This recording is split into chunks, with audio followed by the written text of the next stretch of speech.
Приветствую вас на канале Бурмикс, с вами дядь Миша. Как я и обещал в одной из прошлых программ, сегодня опять будут пирожные. Мы уже готовили пирожные в корзиночках с ванильным кремом. Было очень вкусно. А сейчас у нас опять корзиночки, но уже с миндальным кремом. Рецепт я этот нашел у моих английских друзей. Мы с ними дружим уже где-то 4 года. Канал их называется «Готовим с Франко и Мартой».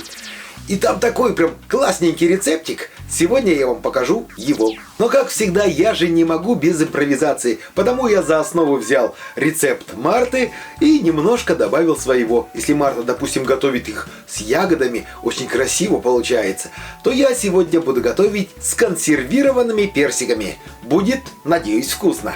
Готовим! Начинаем с миндаля. Выкладываем его в чашку и заливаем крутым кипятком. Перемешиваем и оставляем в покое, чтобы кожура набухла, и мы смогли спокойно почистить миндаль. Пока у нас миндаль отмокает, займемся тестом. Я буду готовить из половины ингредиентов, представленных в рецепте, так как это все-таки эксперимент. В глубокую чашу всыпаем просеянную муку, добавляем сахар, перемешиваем. На мелкие кусочки нарезаем масло, оно прямо из холодильника, очень холодное. Добавляем масло в муку и кончиками пальцев соединяем муку с маслом. Должна получиться вот такая крошка. Теперь добавляем ледяную воду. Для этого я налил воду в рюмку и поставил в морозилку на 6 минут. И теперь замешиваем тесто. Тесто замешивается быстро и просто, долго его вымешивать не надо. Только оно собралось в комок, и тесто готово. Перекладываем его в целлофановый мешок и отправляем в холодильник. Помня свой предыдущий опыт, полчаса мало, потому убираем тесто в холодильник как минимум на 1 час. Тем временем миндаль отмок, вода стала теплой, с ней комфортно работать, очищаем миндаль от кожуры. Это делается уже просто. Теперь перекладываем в чашу измельчителя и измельчаем миндаль в крошку. Теперь готовим миндальный крем. В чистую глубокую чашу перекладываем масло комнатной температуры, добавляем сахар, ванильный сахар или экстракт ванили, у кого что есть, и при помощи венчика смешиваем ингредиенты. Должна получиться вот такая масса. Добавляем сюда измельченный миндальный орех, еще раз перемешиваем. Когда ингредиенты соединились, добавляем яйцо.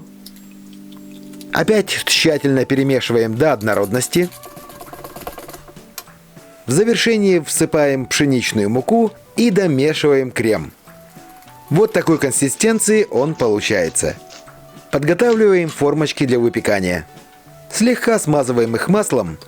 У меня получится 4 вот таких разъемных корзиночки. И я купил еще вот такие интересные формы. Посмотрим, как они себя ведут с этим тестом. Ее тоже смазываю сливочным маслом. Тем временем прошел 1 час. Достаем тесто из холодильника. Вот такое оно плотненькое получилось. И не доставая тесто из пакета, прям в нем раскатываем. В результате чего нам не нужно будет присыпать стол мукой. Вот таким образом раскрываем мешок.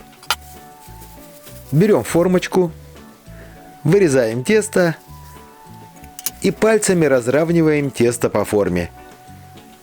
Я люблю, когда корзиночки тонкие, потому вот так распределяю тесто по форме. Остатки теста я уже не раскатываю, а просто выкладываю обрезки, которые остались, в 5-ю форму и при помощи пальцев распределяю тесто по форме. Лишнее тесто убираю вот таким образом. И в результате у меня остался вот такой вот маленький шарик.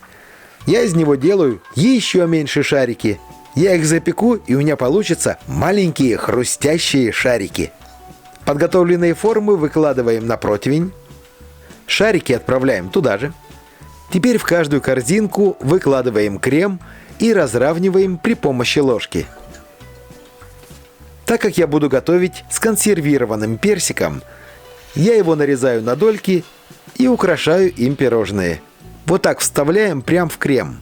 Мне кажется, очень симпатично получается. А вы что думаете? Я решил 3 пирожных сразу запечь с персиком, а 2 пирожных украсить потом. Отправляем подготовленные пирожные в разогретую до 180 градусов духовку и выпекаем примерно 20-30 минут до золотистого цвета. Обожаю смотреть, как что-то готовится в духовке. На это можно смотреть вечно.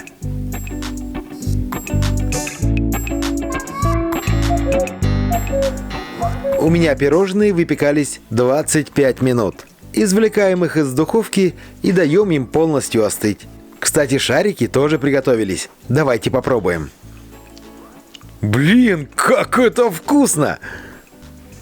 Когда пирожные остыли, извлекаем их из форм. Вынимаются они прекрасно. Вот такая корзинка получилась снизу. Выкладываем их на блюдо, и те пирожные, которые мы запекали без персика, украшаем любым приятным вашему глазу образом. Я, например, на это пирожное просто выкладываю пластинки нарезанного персика. И вот эти кругленькие печенюшки из песочного теста тоже выкладываю на блюдо. Кстати, у меня появилась еще одна идея украшения пирожного. В центр выкладываю свежую голубику, а по краю выкладываю ломтики персика. Все готово, можно пить чай. Ну и вот ответственный момент. Не попробуешь, не поймешь. Смотрится, ну, очень красиво.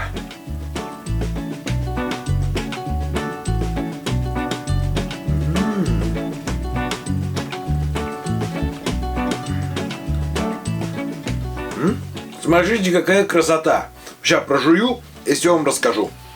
Сразу хочу напомнить, что мы корзинки готовим не просто так, а мы ищем тарталетки для новогодних, как сказать, бутербродов, или как это называется, закусок, для новогодних закусок. А значит, будем сравнивать их с теми тарталетками.